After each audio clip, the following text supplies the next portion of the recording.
in the cabbage. Well, let's get it. Test. Yeah, we're live. Welcome to In the Cabbage. This is crazy. This is pretty bananas right now that we're actually doing this.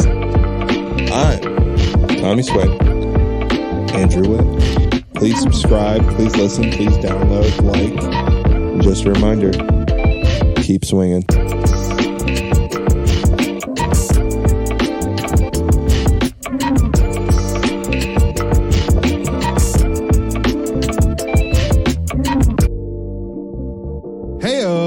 Welcome back to In the Cabbage. I'm your boy, Tommy Swain. To my right, or your left, Andrew Witt. What's up? What is up, buddy? Oh, wow. For the people who don't know, it's been about 2 weeks-ish. Yeah, we rattled off a couple real fast the week prior, I guess. We went Monday, then we went Wednesday again right after because you were going on a little extended trip. Must be nice over to Little Oregon. I did. It was, what was not quite nice was not actually flying over there. Yeah, I had to drive. You had to drive. Yeah, which is not fun. So this episode's going to be real chatty and real fast because the boys haven't seen each other for a hot minute. Yeah. And it's hard. The hardest part about podcasting for myself in this relationship and friendship it's the lack of like telling exactly what's kind of going on back and forth. Right. It's kind of like the normal text that you would normally get from like your buddies, your friends, your really close like family, whatever, yada yada yada. You kind of like we need to sever ties almost from that. Yeah, I had like there's multiple times during the trip I wanted to text you and like tell you what's going on, but like can't. It's like we gotta save it for the podcast, right? And I don't think we'll ever have that issue where like we're struggling to talk about things. Like no, because then we always talk about other things that are a little bit more like close to us. Maybe it's whatever family or it's your job. We always have that common ground to lay out there. We got enough stuff, boring minutia we can get through. Yeah, I feel like we're dating each other because like every time we've been seeing each other recently, it's like, what are you doing this weekend? What are you doing that weekend? Dude, we were going through some of our calendars, and it is ridiculous what we have planned out. I love the shared calendar, but my God, I'm booked for the next month and a half right now. It makes it like lined up. It's unfortunate because I think the shared calendar beauty, there's so much beauty about it, which for people who don't know, when you're in a serious relationship or you're getting married, for the love of God, if you both have iPhones or whatever, download an app together, get a shared calendar. Or just Google Calendar, honestly. That works too. Whatever you got to do to just be able to have a calendar together that you both can see and edit, because it helps, 20%, 30% of all arguments. I was going to say my argument game has gone significantly down. Because unreal. And it used to all be on me. Let's be real. Katie's the one that was like on top of it. And like the amount of times I would say, hey, do we have anything going on like next weekend? And she's like, are you kidding me? Like, yeah. I've been telling you for like 3 weeks. Exactly. Right. And that's the weekend like my other family's like coming in town from Chicago. I'm like, oh, right. How could I forget that? Like, whoops. But like, if it's not down and on paper, sometimes you just slip the mind. Sometimes you just kind of forget about it for a little bit because you heard about it 4 weeks ago. Right. And then boom, it's there. And also it saves like if you're busy, like, and you've just come back from doing plans and you got to make more plans, it saves like a little bit of relief where I can just add it to the calendar and already block the days off and then talk to my wife about it. And then if she's in for it, great. If not, then we both can just get rid of it. Yeah, I mean, it's one of the most beautiful things, but also it's one of the most stressful things. Right, because now the con about it would be, now people know exactly when you're free. So these plans that people would be like, hey, are you free August, whatever, 23rd? I'm like, I don't know. I have to go talk to Madison and figure out if we are. Right. And then you don't ask them, you forget about it, not a good time. And then it's the week before, and you're like, oh, by the way, I forgot. There's something going on next weekend. Are you interested? And like that, like being able not to do all those things because you can skip it because you're like, oh, it didn't work out. Last minute plans. Right. Now there's no excuse. You're like, August 23rd. Yeah, I'm free. What's going on? Yeah. You got to be real blunt with people. Maybe that hasn't quite crossed my path just quite yet because I'm a little bit new to the shared calendar game. I can see that being an issue though. You always constantly, you're like, you know, Yeah. you can check when you're free. Yeah. Yeah. I always just be like, I'll let you know now is my big one. Yeah. I'll be able to see and figure it out. But yeah, so the shared calendar put us on the map for for Oregon. And like you said, we drove up there. Yeah, dude. I mean, I tip my hat to you for real though, because it is a hefty drive. It's like 14 and a half, 15 hours, depending on what's going on. And also, does that not include stops? That does include stops for Madison and I, because we don't stop. Really, it's just for gas. See, she packs sandwiches, and that's it. I hammer it. See, that's crazy. Right. So I've done. Well, last year we drove to Oregon. I did it in 13 hours. 13 hours and like 30 minutes. Yeah, that's just straight driving time. That's just me driving, like stopping for gas. What car do you take? Madison's Jeep twice. We load that car full of shit. Yeah. I mean, Hendrix. We have a Hendrix first aid kit. That's how much shit I got. You got it all covered. I mean, someone could blow a finger off and Madison would have some sutures for it. Here is like the fucking perf little like segue here, because I feel like I pack almost nothing, but at the same time, besides the abundance of underwear.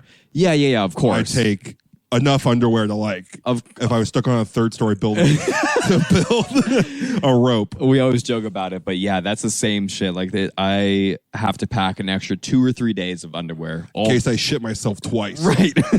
I'm preparing for the worst, and that's the only thing that Katie's like. Make sure you got extras. Yeah. Make sure you got some extras in there. You don't want to run out of those guys. Yeah, you run out of those guys, you got real issues. And socks for me too. I can go socks 2 days. Yeah, but at the same time, if you're active and it's hot. I'm not active, and I'm always inside. Yeah, but you're going to Oregon, dude, and you're camping. I brought plenty. I actually ran out of socks. See, that's a bummer. And Last day I got to to throw on these pair, so I timed it well. Okay. But yeah, so a bunch of junk. But the fact of the matter is that the ladies in our relationship really, really prepare for it all. I mean, like it's full on. You're going on. You might as well be going backpacking across like the Sierra Mountains. Like, we'd be fine. They got it. I'd be fine. I know, like even Katie's purse and Madison's purse filled to the brim. Just the day to day. I mean, there's gum. We have Advil. I got Tums. There's probably Dramamine. There's an extra pair of like some sort of clothing item always in there, like some socks or something. Yeah, there's some tampons. There's every medical thing that you could ever want. It's like nail filers in there. Yeah, chapsticks in there, hand lotions in there. Yeah, like they got it all. Perel for hand sanitizers in there. Katie even like carries like maybe a couple things of makeup in there with her, and then she's got do full makeup, and then my lactose pills are in there too. Yeah, you always got to keep those boys in line for you. You never know when a grilled cheese is gonna really come out and get you. Come out of left field and attack. You got to be ready for a good grilled cheese every once in a while. Are you kidding me? Yeah, you gotta just when you go to but it's hard because I call me lame, but just give me good old fashioned sourdough. Butter both sides with Kraft American cheese in the middle, and I'm done. I don't know if anything else hits harder than that. Here's a little extra kick that you could maybe do if you want to make it a little bit more like adult version, make it a little spicy. Just put a skosh of cayenne pepper in your grilled cheese. Yeah, I season it with salt, pepper. Oh my, yeah, salt, pepper. I do stuff a lot lighter now because for a while I was seasoning everything so heavily. Yeah. And at some point, I think I'm like, okay, I'm not even tasting this seasoning. It's throwing all the taste off on the food. So I've limited the amount of stuff I season now. Sometimes it's really simple, salt, pepper, rice wine vinegar, soy sauce. That's all you need. Just right. 4 things. Like I just need vinegar, and I use a lot more like honey in my cooking now. That's for nice. a sugar additive. Yeah. But yeah, so. Right back to the Oregon thing here. Right. And just packing stuff. It's going to be like this all trip. Oh, yeah. All podcast. But so you're packing the Jeep to the brim. To the brim. And we're filling it up. I got Hendrix's first aid kit. We got we're preparing for like Middle Earth. And 15 minutes away, there's a grocery store. Right. And a gas station. And a city and clothes. And every year I have to go just a reminder. Right. We're only 10 minutes from a grocery store. So if things go south And you need to go, God forbid, you need to go get some Band-Aids or like We'll be fine. alcohol wipes. Like. Right. We'll figure it out. But I've also gotten worse the older I've gotten. How so? Like more like I got to worry about Advil now and Tums. Yeah. And like I'm packing like some extra clothes every once in a while. Like I'm golfing everywhere I go. So now I got to add golf outfits to everything I do. Yeah. The golf outfits really do add a lot. The hats. How am I going to pack the hats? I don't even bring good hats on trips anymore. I bring my like, secondary hats. You know, I looked into actually getting like a travel size like hat suitcase essentially because you need to put your hats in with your suitcase, but then they're gonna get mangled in there. Right, and those guys are expensive, dog. Have you looked at those things? No. I did a 180 real quick, and I'm really hoping that maybe someone comes out there and makes something out of like a cardboard or like a light thin plastic or something. But like, dude, they're pretty. I think they were pretty expensive. How much maybe I didn't look very hard, but it was like 125. Oh, you didn't look very hard. There's no way it's 125. I'm guaranteed. Only option. Guaranteed there was cheaper options, but I saw a couple and I'm like, that's totally not worth it. I'm not doing whatever. I didn't look hat. I didn't look hard. The investments of the hat isn't worth it. But yeah, we did a little driving differently. Last time I drove 13 and a half hours there, all the way there, got to Oregon, then I drove 15 something home. We broke it up a little differently this time. Okay. We did a stop in Reading. Nice, dude. Which was I feel like anytime it's over like a 12-hour drive, that's tough to knock out. We stayed the night. Yeah. Which is her parents normally do, so they, like whatever, we can take it easy on the way there. And then she gave me the option of staying there on the way back. And at that point, if I'm coming home, I don't want to stop. Yeah, I want to just get me home. Yeah, I'm right there with you. So I was like, no, I'll do the drive home. Like, we're not going to stay the extra night. Like, we're going to thank ourselves Sunday for it. Right. Saturday's going to be awful, but just buckle in. I got us. Right. So. Because you never want to wake up and then end up driving back home and taking like 7 hours, and then now your whole Sunday's gone. Right. And then you got to get ready for work on Monday. Yeah, I would so much rather bite the bullet, sacrifice, and get home if there's ever an option. Right. And we were, It doesn't even matter if it's like getting up or getting home at like 4 a.m. I'm good with that. I can do that. Yeah, I mean, I will take that sacrifice of really bad timing and stuff just to get home. As long as, the wifey can handle it, like, and she can sit in the car for that long, right. I'm in. Right. I can do it. I will be jello-legged and cranky when I get out of that thing. The last 4 hours are going to be miserable. Oh, I get jumpy. Yeah. By hour like 13, when cars start moving in my lane, I get like, my reaction times aren't there really. And I get a little like, whoa. You've just been looking at the same shit for so long. Oh my God. And you're just, by hour 4, I'm counting everything in Vegas trips. Like, that's 1 Vegas trip. That's 2 Vegas trips. Oh God. I got to do like 4 of them. 13 hours, dude. I mean, that's just ridiculous. It's like going to Vegas, touching the strip, driving back to my house, touching my house, going back to the strip, touching the strip, and going back to my house. That's out of control. Right. It's truly, that's way too much. I start getting a little itchy, twitchy like 6 hours in. Even like 3.5 back in the day.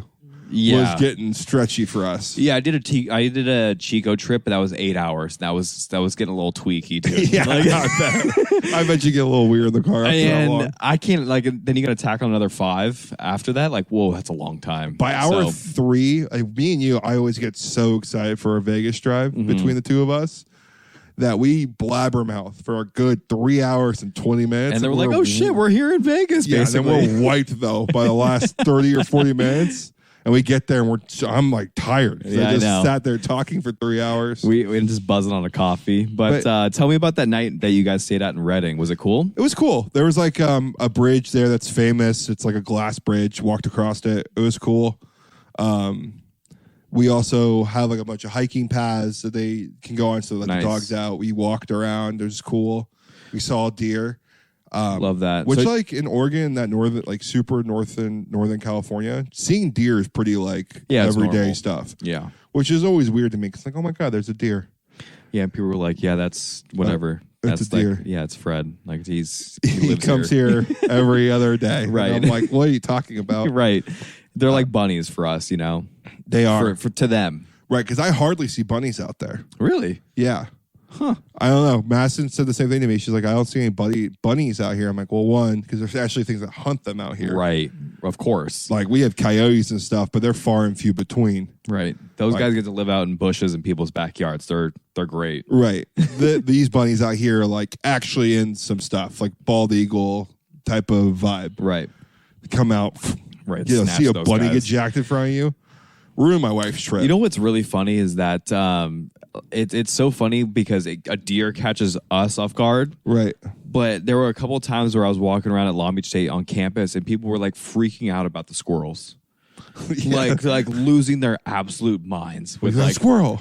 like, oh my God, they've never seen one before. I'm like, dude, these are littered all over campus. What are you guys talking about? I wonder. That's so funny. Like, It's such a weird perspective thing, right? right. Like the things that people like traffic. People always like, wow, the traffic hour, it's always happening. You're like, yeah. Right. Our life. You can expect that. You got to plan everything around it. And you're like, hey, we need to plan everything around traffic. And I'm like, yeah, that's just common knowledge over here. Like don't leave anywhere at 4. right.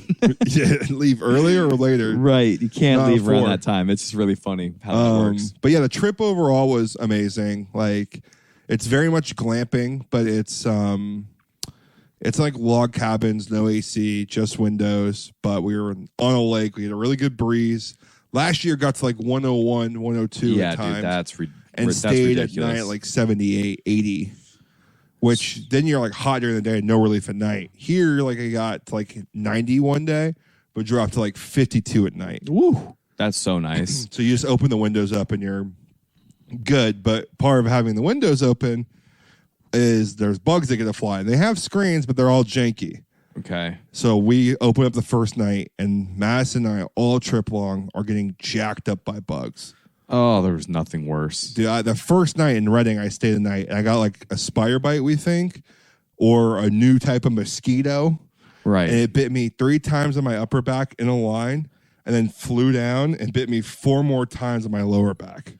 Oh my So God. day 1, I already have like 7 bug bites on this me. this man's coming out crippled. Dude, I woke up, I'm like, can you scratch my back? And Madison's like, yeah, sure. I never ask her to like scratch my back. Right. I usually just find a corner and I dig it out on myself. Right. And then I'm like, I think I have bug bites. And she's like, really? No way. And it opens, pulls my shirt up, and it's like just she's painted. like, dang, oh my God, honey. And I'm like, dude, the spider had a vendetta. He was dying on my back. And he was like, meh, meh, meh. Just bit up my back and then crawled for his life. Tried to get out of there, bite me 4 more times, and I squished him in my sleep or something. But there's nothing, dude, nothing worse than bug bites or spiders and like. I'm recovering from all my scabs because I itch them. Yeah. And I make them bleed. I have zero self-control. And Madison always gets so mad. We're like, it can get infected. I'm like, it doesn't. Yeah. Doing it for years. We're good. I scratch them until they scab. Oh, yeah. And I pick the scab off. Yep. I do the same thing, dude. And it's so gross. It's so bad. I have zero self-control when it comes to that. And they're like, just rub around it. I'm like, it's not the same. It's not the same. It immediately stops the itching. I have less itch once it starts to bleed. Right. And then you get that like white stuff that comes out, or the clear stuff, the clear sticky stuff. It's like the stem cells or whatever. Yeah, it's like like fight the infection. And I get that out of there too. I like that thing just apart bleeding all the time for me. God damn.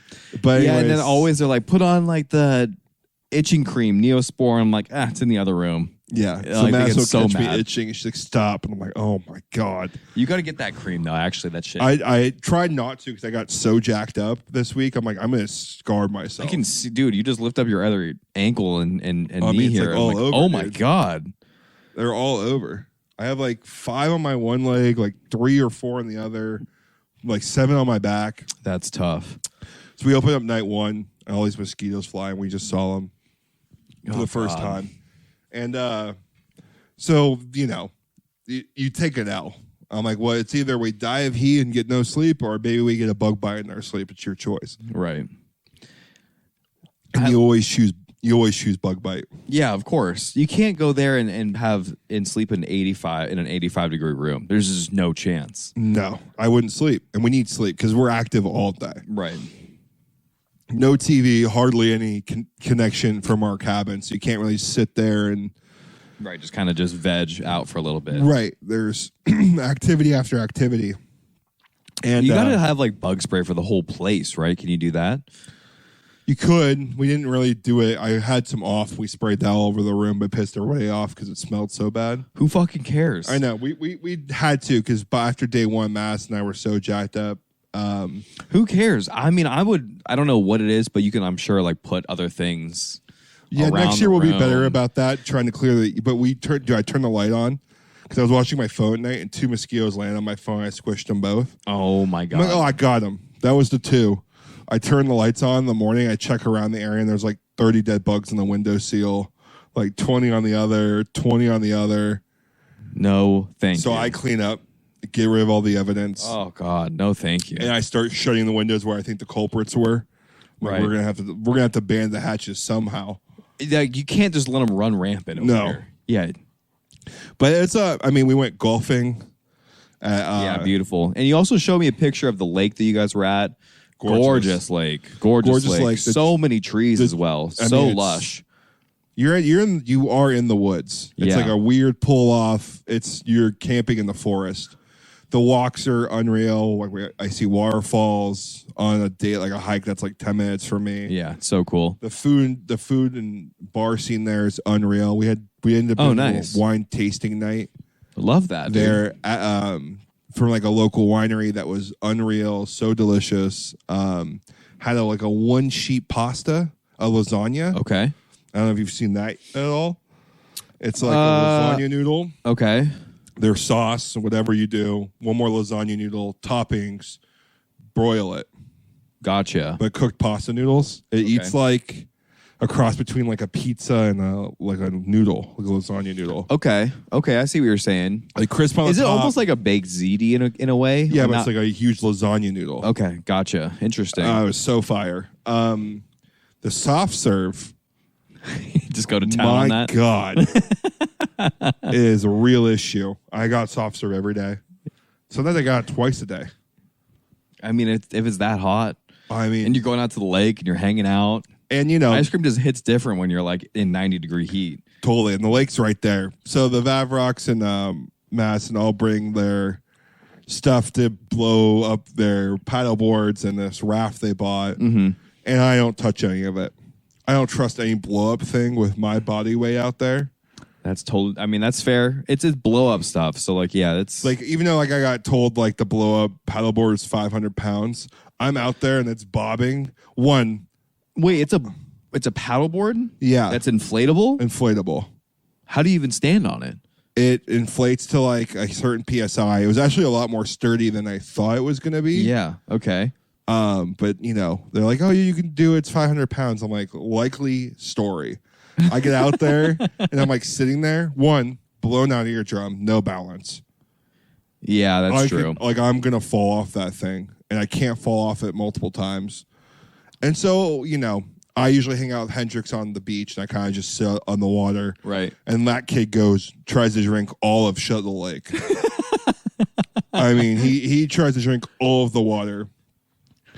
I mean, and also He's just obsessed with it over there. just to continue some of the, I'm gonna just highlight a couple more stories after this. I painted the picture, but Oregon people, I'm talking to all of you. You're weird. Oregon people are weird. How do you mean? I will explain. Okay. So all trip, I'm stressed out about Hendrix. He for whatever reason, when he gets out there, he loves the water. He's a freak for a pool. Like, Gotcha. Like he'll be in a pool for 4.5, 5 hours. Wow. Like, Loves the water. if you let him out, like all 4th of July, he's in and out to the point where he makes himself sick and he's like pooping everywhere. And I got so concerned with it, like, because if you drink too much water, you get water toxicity, Right. which is a thing. So I always monitor how Hendrix is doing, and when he stops drinking everything in sight, because when he swims, he bites at the water. Right. Dude, I'm so stressed out, and he also like gets very protective over the other dogs, and so he lunges random dogs and Right. barks at everything. He's such a chiller at home. Right. He's so mild-tempered, and then you go get him outside the house, and it is like a free-for-all game out there. Yeah, Like like everything's a toy, and everything's fun. Yes. And he's very protective. Oh, yeah. And But he could not be any nicer when you like see him. just at the hang out house. here. Yeah. Like when he's in his zone, he's good. Even outside, like if he knows him or he's at like Totally. my family's house, Totally. he's gotten better. But like I'm talking random areas like that, no chill. Right. Kid's got no chill to his game. Especially if we're at a party, like he is hanging out with everybody. Right. He wants you to go pet him. He wants to roam around. He's having a time too. Right. He's like just like me. He wants to go shake up the room a bit. But every Oregon person, every day I did this with Hendrix because I had like a huge leash, like a 20-foot leash, and I just let the kid go. Right. And if he drinks water, I gave up on it because I can't stop him. Like, Right. I've tried. Of course. I monitor him. I take him out of the water. I give him some salt or some like really salty something to help counteract and rehydrate. But Oregon people all the time came up to me and were like, "Do you know your dog can get really sick from drinking too much water?" I'm like, "Yes." And they got like a nose ring in and like half their head shaved. Right. And I'm like, I know. I got it. Thank you. And they just see me coming down. Everyone has like an attitude. Also, every time. Really? Yeah, dude. Every time Oregon people ask you where you're from, you don't want to say California because you know it's going to be like, that sucks or I'm sorry for you. They're very entitled to where they live. And also, Oregon's just a shitty California. I'm going to put it there. Sorry about it. They got 3 good cities. They got Sisters, they got Bend, and they got Portland. And that's it. There you go. I mean, I'll raise you San Francisco, San Diego, and Los Angeles. Yeah, that's a really good 3 right there. And you can hold on to that. Right. You want trees? We got it. Northern California. Right. You want the beach? We have 20,000. I do want to go to Portland because it looks dope. It's a great place. Looks but the dope. people out there are just different. And if you've ever seen Portlandia or you've lived in Oregon, like you know what I'm talking about. Like all the people that were super nice to us we met were all California people or not from Oregon. Gotcha. Like when we talk to a true person from Oregon, like we're at our wine tasting and we're sitting there and these people start interrupting us because I ask everyone what type of donut they would be if they were a donut. Great and question. we're Very, very valid question. And everyone's lighting the table up. My father-in-law being an old-fashioned. I'm a maple glaze. We're going Right. This Oregon couple wants to chime in. Super weird. She looks like a pigeon. She chimes in. She looks like a bitch. She chimes in where I don't need her to. We try to ignore her and move on. Right. And they ask us where we're from. So now I'm the only one engaging with them. I've got locked in. Yeah, of course. Because I'm a donut questioning guy. So they want to talk to me. The line is hooked over Right. here. So they ask us where they're from. I'm like, oh, we're from Southern California, Orange County. I go, oh, I'm so sorry about that. But I have a brewery in Orange County, which is like, of course you do. You hate living there, but you'll do business there just fine.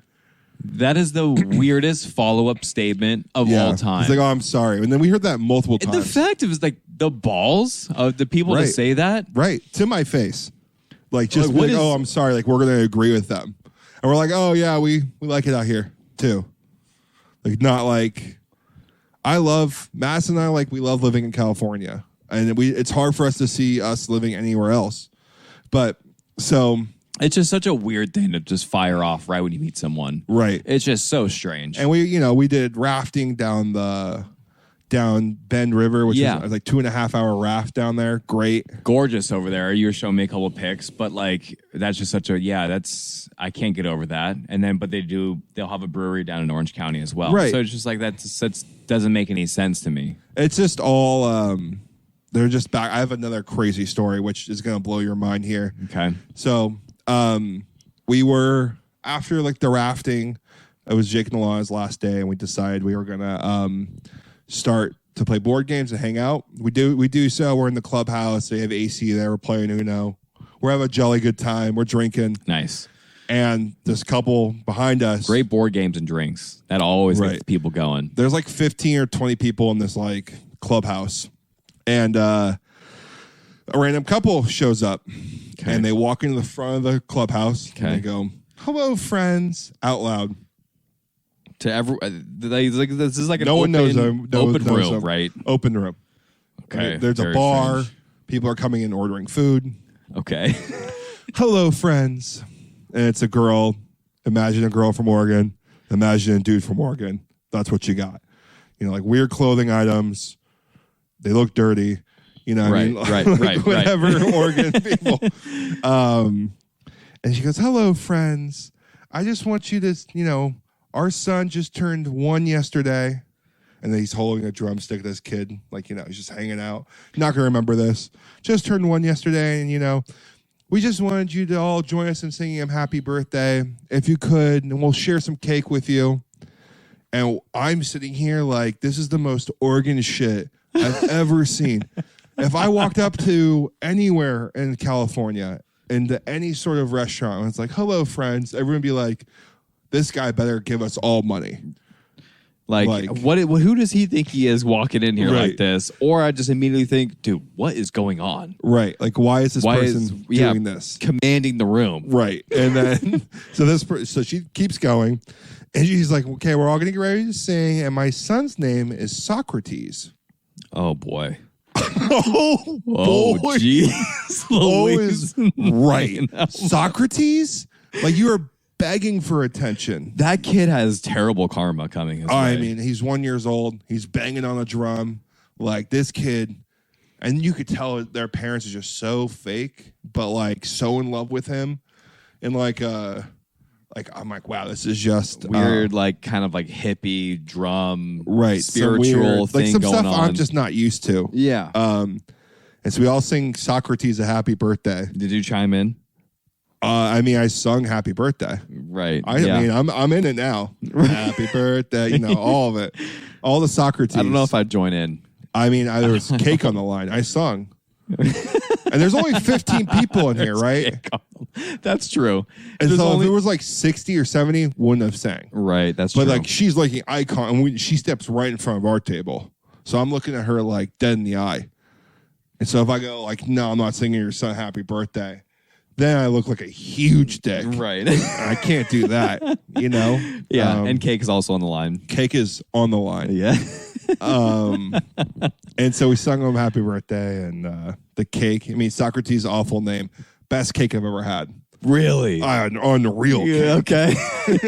So it was worth it for totally that. Worth it. Oh my God. The golf was unreal. The whole trip was amazing. I ran it on too much, but with this, but it was just a really great trip. The golf, I played my father-in-law match play. We played straight up. Really cool. Nice. And it was that same course you guys played that you played last year, but didn't quite finish, right? Yeah, it's called Glazed Meadow. It like won course redesign of the year for public in Oregon 1 year. Really cool. The front nine was, again, amazing. We played straight up. We also were the first tee time out, which was I've never done before. They let us out super early. Because it was just you two, right? It's just us two. So we were playing so fast, we were catching up to the guy watering the green. Wow. We finished a round in like 3 hours and 20 minutes, and we were waiting for people, and we grabbed a breakfast burrito. Wow. We were waiting for gardeners on some holes and grabbed some food. That's crazy. We would have finished it around in like 3 hours, no problem. Yeah. If that wasn't the case, because we were doing match play, and one of us would blow a hole, and the other one would be like, all right, let's just get going. Sure. Like we were just playing golf just to be out there and enjoy it. But I shot like an 89. Oh, nice, dude. And my father-in-law shot an 82. Whoa. Yeah. So he was up. Big dog swinging. Dude doesn't mess up. It's down the middle. And if you're wondering where the shot's going to be, it's either going to be short or down the middle. Right. And his chip game, he's got hands of a surgeon. And he can putt pretty good from like 10 feet and out. And when he gets into that 3 foot mark where he normally lags it, it's just automatic for him. Yeah. So he's always two putting. Like 5 or 6 feet is more tougher for him than like a 10 footer, he says. Because it's the one he's supposed to make. Right. Yeah. And so playing him, it's tough for me. So I was down 4 through the front 9. Yikes, dude. Damn. I mean, the man's playing really well. Yeah. And I ended up pushing him. I won 4 on the back. He didn't get one from me. Wow, dude. Yeah, so I won 3 off the start. I went par immediately. Back 3 holes. Nice, dude. I was in the flow state. Yeah, is that right? I never felt like I was in the zone before. but I felt it. That's so cool. Like, isn't it easy weird how golf. you can just like, you know what I'm talking about? Where it's Right. like hit a really solid drive, Uh-huh. hit a solid approach shot, Right. look from 20 feet, 2-putt, get out of there. I mean, I'm walking up and like solid drive, dimey 3-wood, 15 feet, 2-putt out of there. Right. Yeah, it's pretty crazy. Par 3s hitting them every time. Yeah, that's nice. So I go like par, triple, bogey, par, or something. Great. And the triple, you probably just I think I lost and I won like 18. 1-2 more or something. Oh, gotcha. Yeah, because he went bogey on 18 and I parred it. Yeah. I don't know. And then how long did it last for, that flow state? 4 holes. Like, yeah, it's not that long. No, that's the issue. It's like I'm like, okay, well, I know what it feels like to get there. Is after watching all these sports documentaries, like, you know, the break point, I'm trying to like work on my like athlete brain. That's why I think athletes transition to life so well, because like the mental aspect of what they're doing is so transferable to everything else. Sure. That like I'm trying to get more like thinking like a pro athlete. Like, okay, how did I get to this flow state? What was my mental like beforehand? What was I thinking about? Why did it happen? Because I know you like to think it just happens by accident, but it's not. There's something clicks and you change something. I get to the perfect amount of buzzed. Yeah, and you hold the buzz. That's how I get in my flow state. I don't know. I think I was just thinking clearly. Like the voices weren't very loud in my head on what, should I hit this club? I have an uphill lie. Can you hit this shot? I do not think you can hit this shot. It was just very much like point and shoot. Yeah, it's like you're just in tune with what's going on. And it just felt like my swing was there. But yeah, I did, you know, golf was amazing. Got home the 4th of July, before the 4th of July. And had a great 4th of July, which 4th of July to me should just be like good old-fashioned barbecue and pool and bed at around 9 or 10 o'clock for me. Yeah, it doesn't need to be extra special. Like, it doesn't need to be like, let's go and do this, do that, go to the beach. That's like the one weekend to actually avoid the beach. Oh, like, my God. Like, I don't know. Like, I don't know why people try to go to the beach on 4th of July, but then the beach is never an option any other weekend. That's kind of counterintuitive if I say so myself. I would never. I went to the 4th of July beach thing one time in like my teenage years, and I told myself, never again. Yeah. Haven't looked back since. Never again. We went over to the bay over in Long Beach, but that wasn't on the 4th. That was on like the 2nd of July. Right. And that's better. And there was nowhere near the amount of people that were like the out 4th of July thing, because stuff. everyone just does fireworks over the ocean here. Yeah. You can sit on like one beach in Huntington and you get a crazy fireworks show. It's always I've like packed. never done it before. Neither have I. I knew Drake, one of our buddies, had a balcony overlooking the fireworks show that looked great. Oh, that's fire. Which is cool. Like, and I live in Santa Ana essentially. Like, I'm right on the border of Tustin and Santa Ana, and fireworks are legal in Santa Ana. Yep. So like right across from your place to my old apartment in Santa Ana, like the apartments I was living in, like fireworks in the parking lot was fine, but like one block over wasn't cool. Yeah, it's crazy. There were fireworks going off for hours that we heard over the weekend, dude. Hours. I mean, my apartment looked like it was a parade last year we were there. It was started at like 8 at night and went to like 2 in the morning. Yeah, it was crazy. I mean, I walked in, fireworks are going off basically under a mast in my car like last year. And I'm like, I gotta go see this because there's pregnant women right out there lighting fireworks, sending them huge ones off. It gets scary because some of them are duds. And that's when the fun stops for a second. Right. Because someone's got to run over and kick it over or do something. And it's never, it's never thing. Never really ever volunteers for that. Right, of course. And so one guy runs over, kicks it over, it doesn't go off. He stomps on it, doesn't go off. And then you like run off, and throw it away or whatever. I think that's kind of the excitement of it. Oh, I mean, that's terrifying. Could you imagine blowing off a finger for fireworks? Yeah, that would be ideal. That would be really tough. Like that is terrifying. But I guess you don't think about that. Is it really going to do that much damage? Dude, people blow off fingers all the time with fireworks. Really? All the time. It's like their top injury for 4th of July are hand injuries. Why are people doing fireworks? I don't understand the appeal, really. I don't either. Fireworks are not really for me. That's why I thought I connected the dots. I'm like, maybe people just like the feeling that they're just blowing something up because they look cool. Right. They look nice. I just don't need the full on Disneyland firework parade. Like it doesn't do like, oh, that's pretty. Right. I mean, I'm with you. It's just it's not my favorite thing anymore, but it's cool. Like I just need to see a couple. Just a couple for me is good. Just check that box. I don't need it to be some form of, crazy fireworks show, 15-minute show. My dad was into fireworks a lot. Yeah. You know what? I saw the Sandlot clip recently of them running through what 4th of July was like. Yeah, you sent that to me. I was like, that's what 4th of July used to feel like. Yeah. And it does not feel like that anymore. This like, I don't know, like where everyone's kind of just chill. It's 4th of July. It's like it used to be like a red, like, hold up the flags, everyone's chilling out. And there used to be like people running on the streets. I don't really feel that's the thing anymore. No. But, I didn't spend, as much money out in Oregon, as like I thought I was going to. And one of the things that did help me was tipping.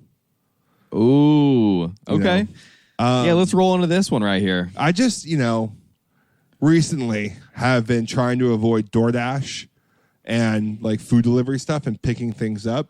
Yep. And I was realizing I was tipping these pickups like $3, $4, $5 a pickup. And I thought to myself, why would I tip this person? Do they serve me anything out of the usual? Do they bring me water? Did they do anything? Or did they just do their job? It's a very valid point. Did they just, because I don't get tipped for making a sale, which I haven't done yet. But if I did, I don't get a tip. Like, it's a service, right? It's a service. Like, you don't tip the mechanic. Right. I mean, there is labor involved, but like that's already built into the cost. That's their price. And I'm sure that's the same way for, Grubhub, Postmates, that kind of thing. Well, also that's the culture we grew up in. If you're in New York, you tip everybody. You grace everyone. Yeah. And I don't understand how people do that. Like it's so expensive. Like alone just handling all that stuff. But I'm officially on. But also if you go overseas, dude, you don't tip. Ever. They get offended. You're like, what is this actually? They don't understand what you're doing. Because they pay them like a livable wage. Right. Their economy's not fucked like ours. No, their economy's effed, but they pay people. Well, they are too. Yeah. But, I'm not tipping these people anymore, man. You're not going to do like, yeah, okay. You get $1 maybe from me now. Okay. If you're doing like pickup orders. If I'm picking the food up. Yeah. And I'm driving there.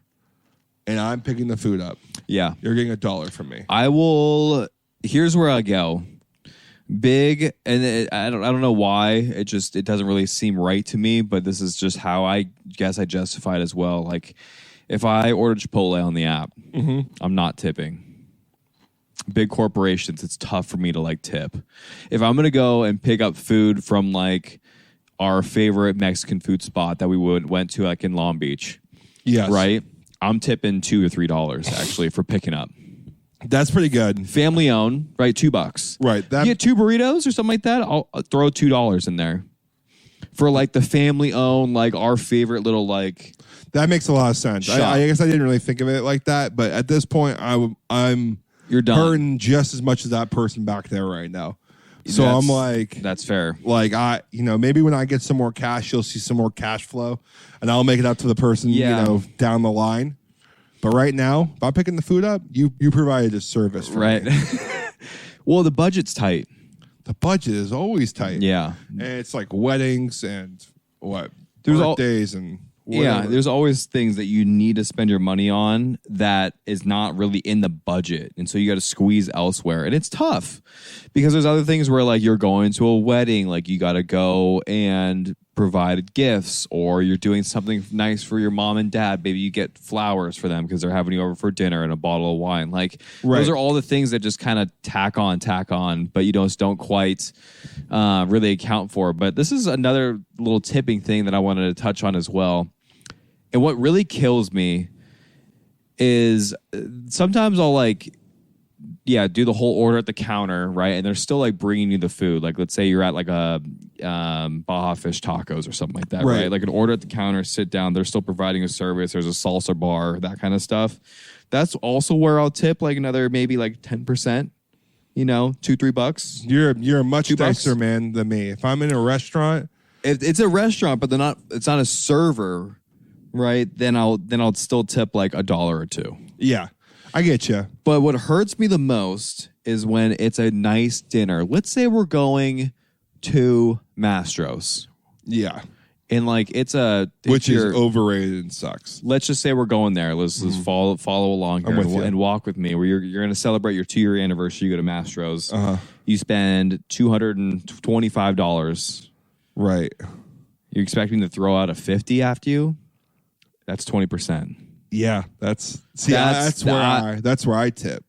That's where I do not tip 20%. Yeah. I still go like I'll go like 12, 14, 15. If the bill's that high, I'm not paying you $50 because you're doing the same thing. Right. Why should it should be like a flat rate almost. I like that. Or like a cap. There's no rules on that thing. You can throw I know. But like an unspoken rule that says, make sure to tip a minimum of, if it's a $200 bill, you should at least throw $20. And if it's over $200, then, we'll be fine with anything over 20, but we'll take 20 because we understand. Right. That's where it's I'm always at with 12%, I think, is the minimum. 15%. Yeah, that's like the unspoken line. And then like 18's like you did a good job. 20%'s like you did a great job. That's what I've always heard. That's a good way of doing it. But like if the bill's $225 and I got to shell out $50 more, and you filled up my water twice and brought my appetizer and entree, I don't know, dude. That's a lot of money. And like they're sitting on 8 other tables, let's just call it. Yeah. Like it's an hour and a half dinner. You're getting $50 and 8 tables. Like that's a good paycheck. Yeah, you're getting paid well. I know it's split amongst everyone, but like I get what you're saying. Yeah, it's a lot of money flying around. Because it's so funny because I'm different in that aspect where like if it's a local mom and pop, you're right, I'll give them a couple bucks. But yeah, for these like new things I'm doing, like these new restaurants, like whatever, like you said, CPK or Chipotle, they're getting stiffed. Yeah, I'm with you. Which, is rough, but it happens because I'm not made of money like these tennis players are. Oh, yeah. These boys throw money at everything. Well, unless they're the top players. If you're not, you're struggling now. You're struggling. Yeah. But I assume I haven't really seen much of the sponsorships. But I'm getting more and more into tennis after watching this Breakpoint doc on Netflix, which is basically their Drive to Survive. It's full swing for golf. Yep. I think we've touched on it before because we really loved it the first 5 episodes, but the next 5 episodes came out 2 weeks ago. I mean, these episodes I binged watched in 2 nights, and that's rare for me. I finished it in like 3 because I slowed myself down every once in a while. Just some great stories there, and just seeing how these people work and their mindset, and it's just so different from a team sport and the pressure they put on themselves. Even when they're world number 1, they're still struggling with now I feel like everyone's trying to catch me instead of me chasing something. I'm being chased. And it's so true because everyone wants to beat the 1 seed. Everyone. Right. Everyone's going to bring their game. They have nothing to lose, and they're going to throw everything they can at you because they want to prove that they're the best. And it's just the way they handle themselves. Also, I was talking about this with somebody else. Tennis players' attitudes are just so strange. They are very out of the box. They're very out of the box people. Yeah. I think you have to be a psycho to want to play that much tennis. Dude, it's so much. It's the same thing over and over. It's exhausting. And it looks like the most tiring thing I've ever seen in my life. The amount of like running, you get some sliding. and you get some of these matches that last like 5 hours long, and it's like 80, Kill me. It's like 88 degrees outside on asphalt, and you're like, Right. dude, that looks awful. And like some of these matches when they're done, I'm like, these people must just go home and sleep like you've never slept before. Yeah, but here's the thing: is that they will go and hop on a bike, and then they got to do physio, and then they got to do rehab. Right. It just shows you like the true how much an athlete really has to take care of their body to be even ready to go to play tennis the next day. Sometimes they get 2 days off. Yeah. And like how it'll be much, like an every other day thing. Even after losses and you're pissed and you don't have to like take care of your body technically the next day, they run off and they have their full post-game breakdowns on a bike while he's pedaling. Yeah. Then if they win, it's like, okay, hurry it up. We gotta like get you ice. We gotta go get food. We gotta get some sleep. We gotta like right, and we gotta be back here. I forget what episode that was. Was that that was Taylor Fritz, right? Yeah, Taylor Fritz, because he won in like the ATP finals or something like that first match, and then he had like the super late match, like at 8 o'clock or something like that. He wins that one. Yeah, and they said that they figured, or sorry, they went on at 10. Right, 10 p.m. was that match, and then they were like getting done at 3 a.m. in the morning. And so like after he's done with all of that, it's like 5, 6 a.m. in the morning. After they like, and he's got to be back in like 8 hours. Right, and that's to me just like I just played kickball on the third. Yeah, and I'm unbelievably sore. Yeah, my shin was cramping. My leg hurt. Like, I turned 30 and my body was like, we're good. We've done it. Right. I'm like, what do you mean now? Like, I feel like I'm mentally still a 22-year-old guy. Sure. But 30, my body my shin's still cramping. And it's like this muscle right on the front of the shin bone. I just massaging it, pain. God. I'm just, Yeah, it's just like looking at them do all of that rehab and play. It's just crazy. How do you get back and just go do it again against like the top player, and you got to bring it. Right. You play it against Alcaraz, and every single shot you're going to hit, he's almost going to get a racket on it. Yeah. So, like, there's no, like, easy Powerball match that you might be able to squeak out with no conditioning. You're going to run the whole time. And the fact that he's able to do it and sprinting all over the place, his game is built on athleticism. I can't imagine, like, if I'm going to be a professional tennis player, let's just say, just hypothetically speaking, my game ain't gonna look like Alcaraz. My game gonna look like Djokovic or Federer. Just wear you down. Just be as consistent as possible. Picking and choosing your spots. Yeah, picking and choosing my spots. I'm not built to just sprint all over the court. I don't know how anyone is. No chance.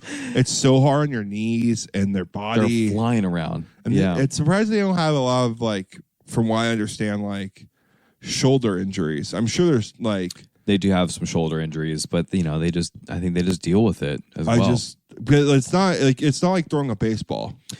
Yeah, it's not the same. It's not the same like torque or like the weight or stress on your elbow. Like they do it, if a baseball player threw as much as a tennis player hits, their arm would fall off. Yeah, would be for sure. So it's a very repeatable motion that it seems like a lot of players can do for a long period of time. It's like an extension this way. You know what I mean? It's like instead of like a lateral horizontal like movement where like they're putting a lot of stress on their elbow this way. Tennis players are kind of up and they do like a tricep extension to the ball. Yeah, so maybe that like is a weird elbow thing. It takes that out of the equation. Like the whippiness of like those tendons. Probably I think so. Do it. I think because there's not a lot. There's more knee and back and ankle injuries in tennis for sure, for good reason too. But I mean, yeah, you bring up a good point. They're swinging the racket overhead so many times, even like sideways through their body. They're doing it, and it's because they're getting their body into it a lot. I think, and the arms follow. They get a lot of wrist injuries. Yes, that's what they do. They get a lot of wrist injuries. Yeah, they do, and it's just interesting that their bodies can handle that wear and tear. It's such a great doc. If you haven't seen it, it's just great for the mental too. Just like seeing how like these people fight, and they're like, I'm just not going to give this point up, and they just something switches in them and they figure it out. It's something that I try to bring in my own personal fun. life. It's good strategy. It's like good, like they're faced with a huge obstacle and they have to like figure out a way around it. Yeah. Always. And it's just them versus the world too. Yeah. And if they don't, then they get embarrassed out there and then they feel like they want to retire and quit because they can't do it and they can't figure it out. So it's very tough. it's a struggling thing because if you're not winning, which doesn't happen very often, you're like hardly ever winning like the whole tournament. So you just feel like you're never good enough. It's like also another crazy thing as well. It's it just shows you how hard that sport is to like get to the top echelon. And I think that's why it also translates for us because golf is very much the same. And someone who hasn't won in a long time, Ricky Fowler, finally got a win after I don't know how many years. Yeah, 4 years. It was the last time he won at the Waste Management back in 2019. So 4 years, 5 months or something like that. I thought it was longer than that. No. I thought it was like 13 years or something. No, like 4 years. Okay. No, yeah, not that long. He's only like 33 or something like that. Wow, it's crazy. I feel like I've been watching golf since I was like a 2-year-old watching Ricky Fowler play. It hasn't been that long. It was like 2019. It was so cool to Waste see him Management.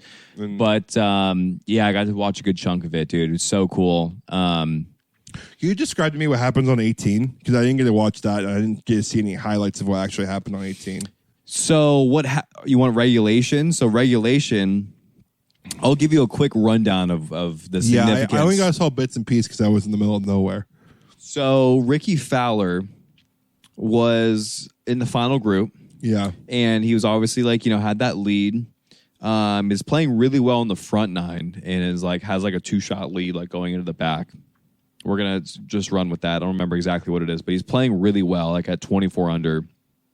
And he ends up like kind of struggling a little bit, like doesn't birdie the par 5, doesn't birdie the other par 5 on the back nine, and is like rattling off like 7 straight pars while like the other guys are just going, racking him in. Yeah, going low, like capitalizing on the par 5. So now he's like a shot down going into hole 18. And he's just kind of missed like, a couple easy birdie putts. Not easy, but like 12, 15 footers. Like you should be able to like roll those in.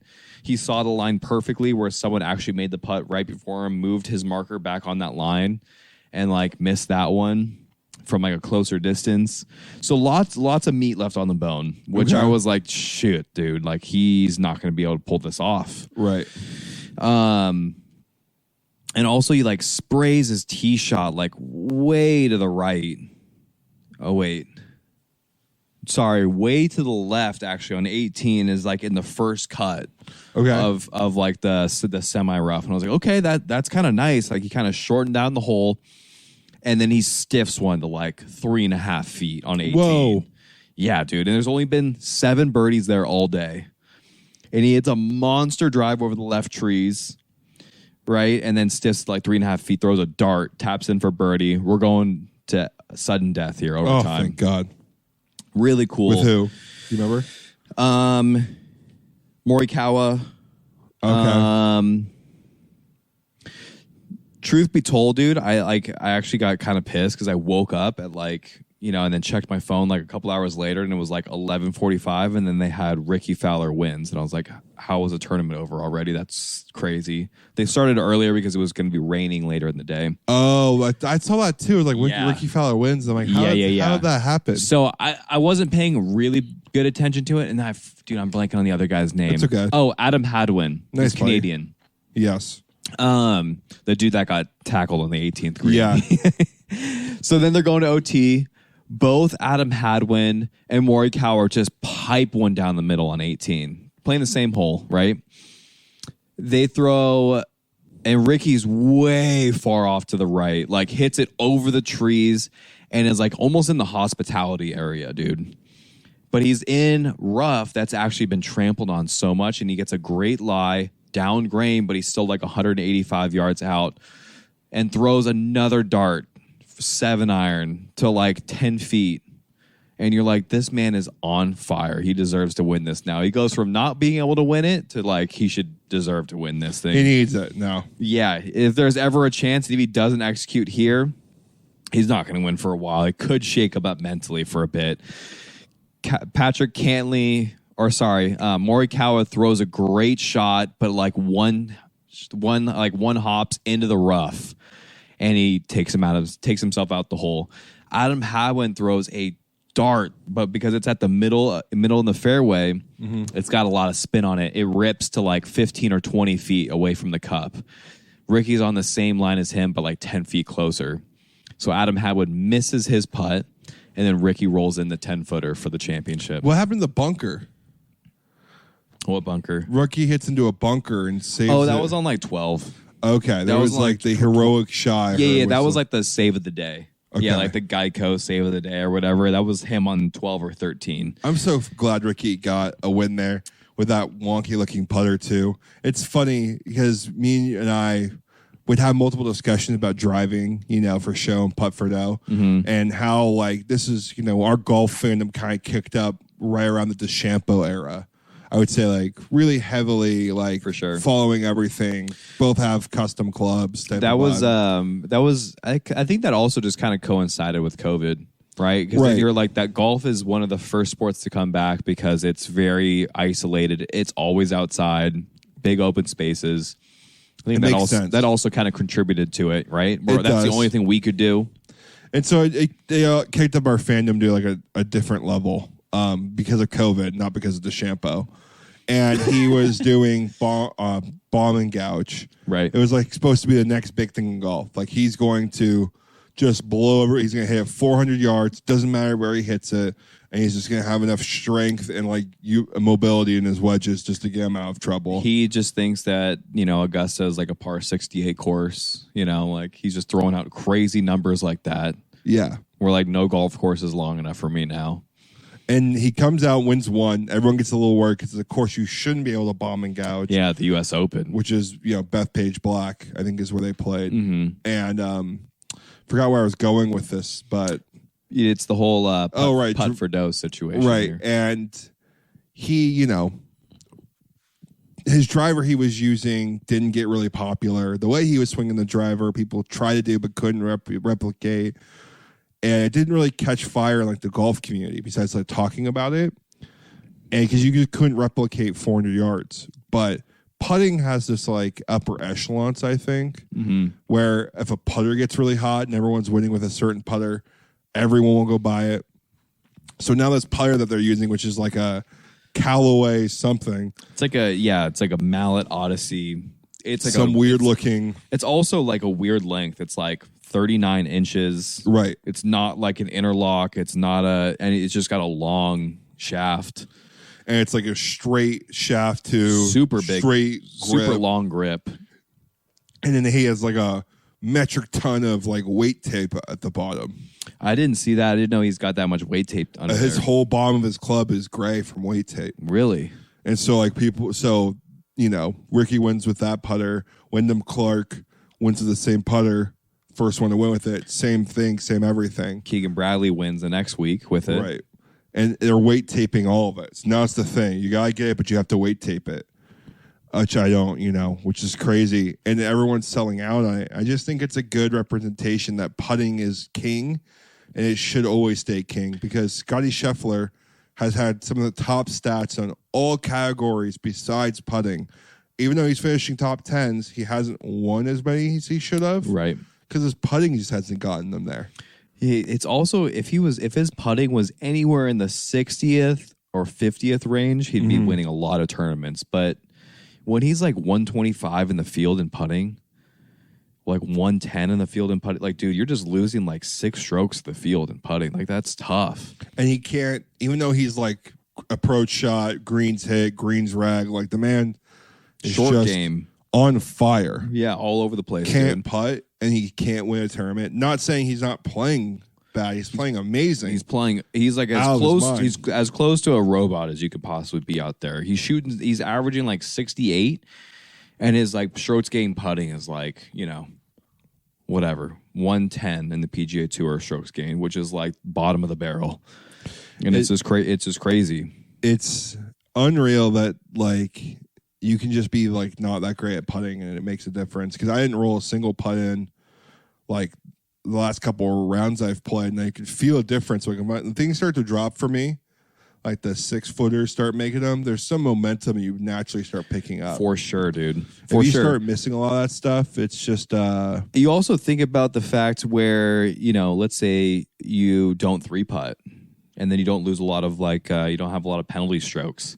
Same kind of thing. Your score kind of just miraculously is like, as long as you're hitting the ball decent, I seem to always shoot like an 82 if I don't have a ton of penalty strokes, and my putting is like okay to good that day. Right. If you just can putt somewhat decently, like you 2-putting everything. Right. Like, no, but you start finding some momentum. Right. You're like, just get it on the green and I can just roll myself out of here 2 putts. Right. Like, bogey's the worst is going to happen as long as I can just get this on the green because I'll be fine. Exactly. It's like a special little thing you can do for yourself. Also, it really all comes down to putting in the last little bit. I am big strokes gain, like tee to green type of thinker, and it is like really entertaining to watch the game be played that way. But at the end of the day, if you're not making the 10 to 15 foot birdie putts, you're never going to win golf tournaments on the PGA Tour. So there's something to be there's something to be said about that, especially when it's in a playoff sudden death. Ricky won that tournament, like Wyndham Clark won that tournament, Keegan Bradley winning that tournament because they're just rolling the ball really well as well. And you got to come up clutch. And like the last couple of holes, like that's probably your most nervy situation for putting. And if you're not putting well, it really messes with your mental because it feels total mental game. Yes, it feels like you should be making these, and it's the same. It's the most repeatable stroke in golf for me personally. So when I feel like I'm missing it with my putting, it feels like, well, if I can't putt the ball, how can I swing a driver? How can I hit a wedge? Yeah, like doing my certain things I want to do. But it's so true. Like they always say, it's like a big momentum builder. If you do if you save par from like 6 or 7 feet, and you're like, yeah, that's a huge momentum builder because you're feeling solid about draining that 6 or 7 footer and no damage was done there. So I totally get it. It's fun to talk about. I would love to try that putter. I'd love to get it in my hand. It looks super flowy. It looks like it's weighted really well. It looks like it's got really nice feel, touch, control, but maybe it's just because they're in the hands of an artist over there on the greens. But not like me. Yeah, I think it'd be fun to try out. For sure. It doesn't look that ugly because I'm not big on like the big spaceship looking things. I'm not a big spider guy. No, neither am I. But still, it does look a little bulky, but it's kind of got a little two-tone action on it. So, anyways, if you haven't seen it, it'd be interesting to see and try one day. I'm sure they got them somewhere. I'm gonna grab one just to test out. My worry is that I like it too much. Yeah, no, you're gonna come back home and you're gonna realize no, I got my baby over there sitting in my bag. How is the betting already feeling? Have you played more with it? Dude, I have. It's catching some fire now. I'm fully back with it. I feel like I played once last week and I didn't drain anything, but scaring the hole a lot, which is a good feeling, and knocking it 1.5 feet past. And you're like, no big deal. I'm like, dude, I'm hitting every putt perfect right now. Yeah, that's great. That's always a good feeling because when you get a new putter, there's that like fallout period where you just like lose feeling and touch, and then you forget how you were putting. Yeah, I mean, you said it best. Just putt like you normally do, dude. It's the same putter, but it's just built for you. I'm like, oh my god, why was I not doing that? You forget, like, because your putting stroke was so naturally great that like you didn't need to change it up much. Where my putting stroke was awful, and I need like a putter to fit and help me with certain new changes I was making. Yeah, I would say your putting stroke wasn't awful. You just wanted to make a couple tweaks. Yeah. I haven't tested my putting stroke in a while. Because when you were first starting out, like your putting was pretty solid, when you first started at golf. My putting and chipping was great. Yeah. My long game was awful. Now my long game is better than my short game. And it's never going to line up ever. You just got to keep chasing it, bud. That's your tail. That's the most psychotic thing about golf. I would have to believe. It is. It's definitely is. One other thing I was checking out was I watched a YouTube video on my 15-hour drive home. A lot of time there. A guy who lost his cash as an athlete and how it happens, and it made me think like we're in an age where people can get so educated on certain things, and how are people losing their money still? And I thought it should be on the league to protect this from happening, Because God, like, if you hand me, Tommy, an 18-year-old kid at that point, $10 million, like, I'm losing 95% of that money at 19 years old. If I'm up to my own devices and I don't have people looking over my finances, Sure. It's gone. You think so? Gone. Gone. No chance I'm holding on to it.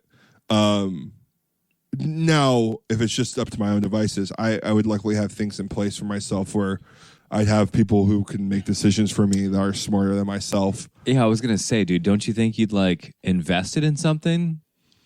You don't know. I'm not great with money now. I can only imagine 19-year-old Tommy, how if he had any sort of money to spend, how bad he would be. That's fair, I guess. But like $10 million is still a lot of money to burn through. I know. I'm not saying I burned through it in a year. It would take me some time. Right. But if you gave me just $10 million at 19 years old, that money would be gone. Yeah. It'd be faster than you would hope. Sure. I mean, you bring up a great point because some of these rookies can sign great contracts. And then it happens, they get injured, they're done at 25, 26, and then they blew all their cash because they were banking on their next contract to like come through. Or they just made bad financial choices. Right. Now you hear about them like being broke at like 45, 50. Like, how did that happen? You made $30 million in your career. How do you lose that much money? Yeah, it's crazy, dude. I thought it'd be cool if the NBA, NFL, MLB, whoever, when you have a rookie come in who's going to be on your team, your 16-man roster, even your D League, your feeder league, they have to complete a 3 or 4 month finance course with your team that's put on by the league. And it's mandatory for your rookie to do.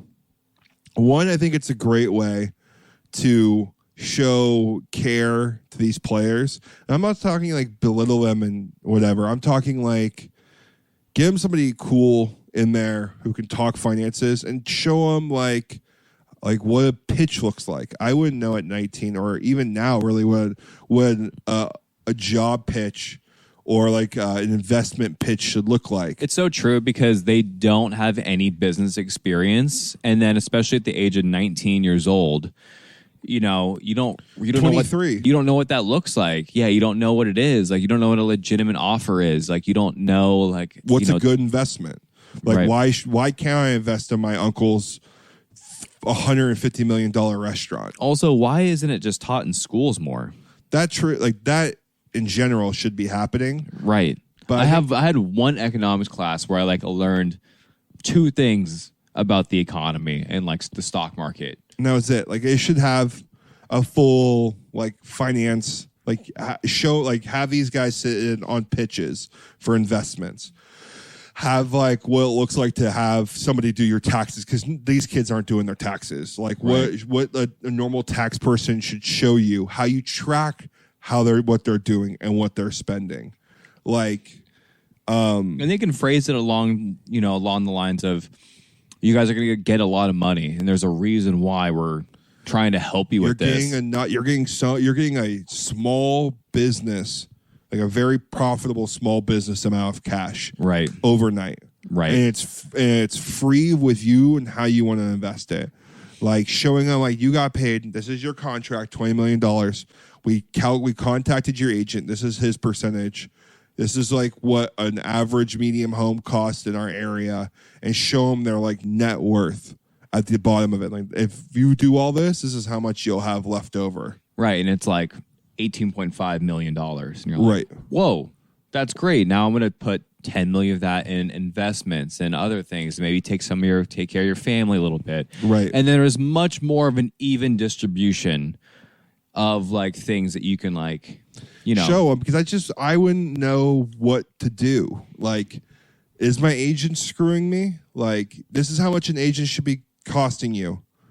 Like, it should be 15%. If they're doing more, you should be looking for other agents. And then have the NBA provide like a list of verified agents that they can trust.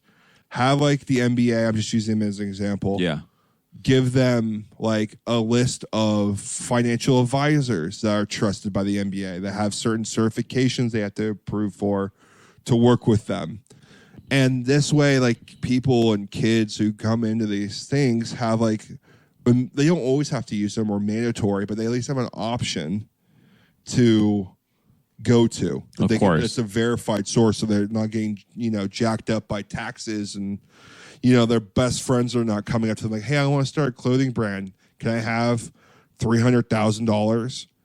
And you're like, sure, like, I already have $40 million, but in reality, you only have whatever, 10. Sure. And you keep giving this guy money. Like, you lose it quick. Yeah. And it's your buddy, so you're investing. I just think it'd be smart to have sort of... with a lot of money comes a lot of responsibility. If you don't know what to do with that responsibility, or you don't know how to handle it, eventually it's just going to leave you, And I think you'd be interested. Like, if I was a 19-year-old kid and I came up on $20 million and pitch it like, we're going to make you more money. We're going to show you how your $5 million contract you just signed is going to last you for the rest of your life. You're like, so you'll never have to work again. I'm in. If you blow your knee out tomorrow, we're going to show you what you invest in, who you talk to. Right. And that $5 million is going to last you forever. I would do almost anything for about 2, 3, 4, 5 million right now. Are you kidding give me? A milli, I'm like, my life 99.9% of my problems disappear. My life is turned upside down. It's totally changed. And so, like, if you can imagine, like, getting handed like $20 million, like, I don't with no clue where to start. Yeah, it's crazy. So, I mean, I love the concept for it, dude. And also, it would be it's a liability thing with the NBA as well. Like, if you like offer this course, then it's another thing for like, that shows that they are taking care of their players and like trying to look in like the best interest for them. Same thing with they can do that with the PGA Tour as well and like look after PGA Tour has an amazing retirement fund. They do. They do have a really good retirement fund. It's the best in sports. So when they are in a certain amount of league, when they retire, they're like fully taken care of. And also like 95% of them join the seniors tour and they get to play very casual golf at cool golf courses for cash. And that's super cool because I think it's a very fun thing. It's also like you and I can get into it if you play golf well enough at that age. Honestly, dude, that is like the ultimate goal. But those guys are so good. I'm never going to touch them. I'm never going to. I had that dream 5-6 years ago. And now that I'm 5-6 years later down the line, like I don't play enough. Like I don't train enough. I don't know enough about the game. I would have to retire right now and dedicate the next 10 years of my life to play golf. And maybe I have a shot. It's just crazy, though. Like, they're so good. So, anyways.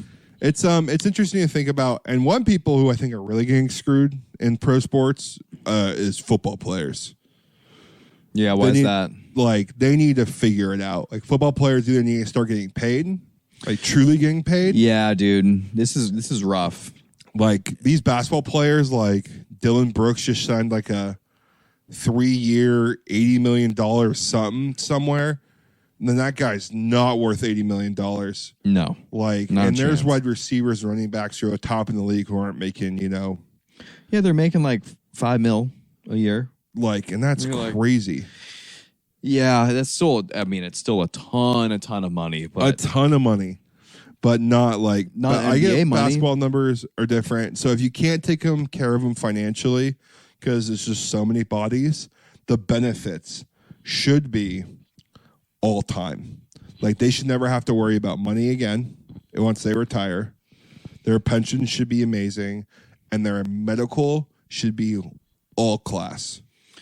Yeah, 5 stars, especially if it's the NFL, right? Like you're gonna do like if you're putting your body on the line, and it's a lot of head injuries, CTE, all that. You gotta take care of every single. Start your own wing of hospitals, which will generate more money for yourself. And everyone, and have it like be a Hogue in Newport, just 5-star. And if any player wants to go there, they get to go there for free. And their family gets to go for free. It's so crazy talking about this though. Like, don't they have enough money though at the same time? Yeah, but they shouldn't. It shouldn't. I think when you're in the league for 15 years, you're gonna have body injuries that are irreversible. That are going to be like painful, damaging forever. Yeah. And should you have to spend $2 million for like experimental surgeries and bills, and some of these guys are dealing with like head injuries. They have to go like to MRIs 4 times a month. You know, what I mean, like, Sure. 4 times a year, Sure. and like, I just think it'd be cool for the NFL. I don't think that money will ever get to that place for, you know, certain positions. But to know that I feel like a Kelsey brother could have medical health for him and his kids for the rest of his life, just to remove that like worry, makes things, I think, really great. So that's a good point. I think it's also one of these things where teams or rookie contracts or the NFL needs to remanage some of like the contracts, and it needs to be different for each position. Right. And so hear me out here, because we were talking a little bit about how running backs are becoming obsolete right now. Yeah, it's run back by committee. It's by committee, and it's like, you know what? We'll just get a 3rd, 5th round draft pick running back. We'll pay him, you know, the 5th round draft pick contract, rookie contract. We'll sign him for 4 years, max deal of whatever, 4 years, $4 million. And then, like, you know, they're getting a really good running back in his prime for 4 years, and he's getting paid $1 million. And let's say that player is Saquon Barkley. Actually, let's say he's too good, right? Because he would have gotten more money in the first place. But, you know, he's a prime example right now, so we'll use him. We'll use him, right? And he's wants a full, big renewal contract, which will take him till the age of like 29 or 30. But statistically, it shows that like running backs' best years are like 23 to 26 years old. So now you're signing him on his decline, but he wants more money. And so I really think the league needs to restructure rookie contracts for like running backs, that's a cool idea, for cornerbacks. You know, like paying them high up front. Yeah, or pay him don't make him sign a 4-year deal with a 5th-year option. Do a 2-year deal. Right. And then once that 2 years is over, with a 3rd-year option. And then you're re-signing guys at the age of 24, 25. That's on the players, because you can retool however contract you want to. Maybe the NFL forces, like, you have to sign a running back. There's some weird rules where, like, you know, they have to sign like a 4-year something guaranteed. And I think that's maybe because they're guaranteed more money, and it's more of a longer contract. And so, you know, you're like guaranteed more money, but you're also not allowing them to get paid very highly at that point. Right. Because I think that'd be like, you know, a great way of helping them out, because, you know, it was funny. I just was listening to another podcast, and the year that Derrick Henry was going to break the single season rushing record and then got hurt. Yeah. Within that, like, you know, he played like 6 games, whatever amount of yards, insane amount of yards, the same amount of touchdowns. He was out for the next 6 games. And the 2 running backs that took over that position for Derrick Henry had the same exact stats, like almost to the number, right? Each one, and it just kind of showed like Derrick Henry is like one of the last of his kind, and you can have 2 no-name running backs with a decent line could put up the same numbers for sure. And it's like, that's kind of eye-opening, but it's something we're gonna dive into during football season. Yeah, I mean, what one hell of a podcast here, buddy. Here we are. Another one in the books. I don't know what number we're in, but 22, you know, baby. 22? Yes, sir. 22. Wow, flew by 22. Are you gonna take us away here and show us our 3 worst today? Yeah. We're gonna do 3 worst here. We're gonna do 3 worst cereals. I think this is gonna be great because I just got done camping and there was some cereal. I had myself a couple mornings, some Frosted Flakes, and I was wondering what box cereals would I not touch. So why don't you go ahead and lead us off here, buddy? Okay. I think this is a great one because there's a lot of really good cereal out there, and we're gonna go and steer clear from like the crazy weird cereals, right? Like the protein packed cereals that they have out now. It's gotta be name brand. It's gotta, yeah. We're going big. It's gotta have a commercial. We're going big. So number 3 slot for me. This is something that's I might catch a little heat here, but I don't really get it. You know, it's one of these cereals. It's littered all over the place. But if you're not getting the Honey Nut Cheerio, you're really screwing yourself Yeah, with the regular Cheerio. You're gonna take some heat on that one. The last time I remember eating plain Cheerios was probably when I was like 1.5 years old. I don't eat them. It has to be Honey Nut Cheerios for me. Has to be. There's no other option. Right, but I was talking to people of their 3 favorite cereals, and the plain Cheerio was up there a couple times. No. Not for me. Those people are so wrong. I know. Not for me. How do you get any sort of at least just like a little happiness with yourself? At least just a skosh. Like I feel like I'm eating just crunchy but wet styrofoam with the cereal. Yeah, I hear you.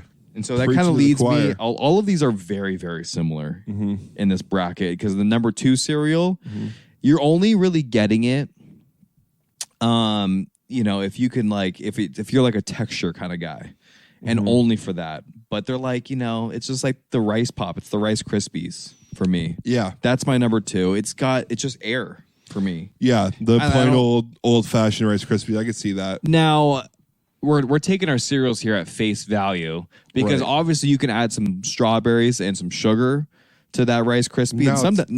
Now it's a party. No. Right? Now we got other things in the swimming pool and we're having a fun time. Yeah. And again, all of these cereals have other options for them. Right. And so this again leads me to my number 1. And you got to be real sick and twisted in the head if you're buying this as your go-to cereal. And that's the non-frosted mini wheats. Just the plain old mini wheats? Mini wheats, non-frosted. You got to be out of your mind. Yeah, you got to just wake up and hate yourself in the morning. Frosted mini wheats are goated. Those are delicious. And I love them. Face value, just the mini wheat themselves. Yeah, no, you really don't enjoy life at all. Yeah, you just like, you know what? I like gray. And you wake up and you choose gray. That's a good list, buddy. I think the Cheerios is tough. Cheerios is gonna be a tough take. Number 3 for me is one I had like one time and I said nay, never again. Was Pops. Oh, I love Pops, dude. Plain old Pops is just like big corn nuggets. Yeah, dude, those are great. Yeah, I'm out on Pops. That used to be like one of my favorite cereals. From my dad loved that cereal, so I grew up eating it. Yeah, I mean, I get it. Like, it's just so plain, and it's just I just don't, whatever. Number 2 for me, Raisin Bran. You just get the fuck out of here. Raisin Bran is just not that it for me. Is a terrible take by you. I like raisins. So how am I gonna like Raisin Bran? Yeah, I get it if you don't like raisins, but like you like raisins and trail mix? No. Really? I'll just eat them. Ugh. As long as there's chocolate in a raisin, I'm in. Raisin by itself with one nut, I'm out. 2 raisins is too many raisins. Okay. If I just put my hand in a bowl of trail mix and I pull out whatever I get, that's fine. But if I'm looking at it and there's like 2 or 3 raisins and there's not enough chocolate to nut ratio. I didn't realize you hated raisins. A couple raisins needed kick dirt. Damn. That's tough, dude. Number 1 for me. I love Raisin Bran, so that's why it's like one of my top. I remember 5s, dude. That's tough. Yeah, that's a tough. I mean, top that's 5. really it's a big dagger for you to take. Right, that's there. like mid. That's gotta be like mid-tier cereal for everybody. No one's choosing Raisin Bran in their top 5. If you're picking a cereal to be semi-healthy and not be a total sugar bomb, I feel like that's a great option. I mean, maybe back in the day when it was like black and white television, but not nowadays. What cereal is semi-healthy for you? Or Frosted Mini Wheats? Yeah. I'm like for me, they're right there. Right. Like, it's bad. Like they're really close. Yeah, I get you. Number 1 for me is Special K. Yeah. And just all of them, because they're trying to be like healthy and they all suck healthy. And like they're weird chemically tasting and they always left like a weird film in my mouth when I was done. Special K is tough. And the only one that's semi-redeeming is the one with the dried strawberries in there. I like the one with the chocolate, obviously. Okay. The dark chocolate. But that was like, I remember my mom would have it. I'm like, why am I eating Special K? I'd rather just like not eat cereal. Give me a Smucker's. Give me anything else. Pretzels and peanut butter. Right. What a hell of a podcast, buddy. Got through another one. Easy breezy. Beautiful cover girl. Patent not by in the Cabbage. You got anything for the people? Any updates for them? Spent a little time this weekend. Went to the bay actually. And we touched on this a little earlier, but first time I've ever been to the beach or bay in like 3 years, dude. Like, Yeah. just for not to like play volleyball, just to like go and hang out. Good time. I will have to say, I need to try to make my way over to the beach for like, a 2-hour stint more often than not. Like I gotta Long Beach, yeah. Long Beach or go to whatever, like Newport real quick and like go to the beach, hang out in the sun for an hour, then go to a restaurant. Like I gotta like maybe do something more of that. So that's my one little takeaway here from this past weekend. It was a lot of fun going over there, and obviously going over to little Long Beach ain't too bad. Love that. Going home. Shout out to Madison, Devin, and Jake for helping us out. You guys are really key in all this, so appreciate it all. Just a reminder, we're in the Cabbage and keep swinging.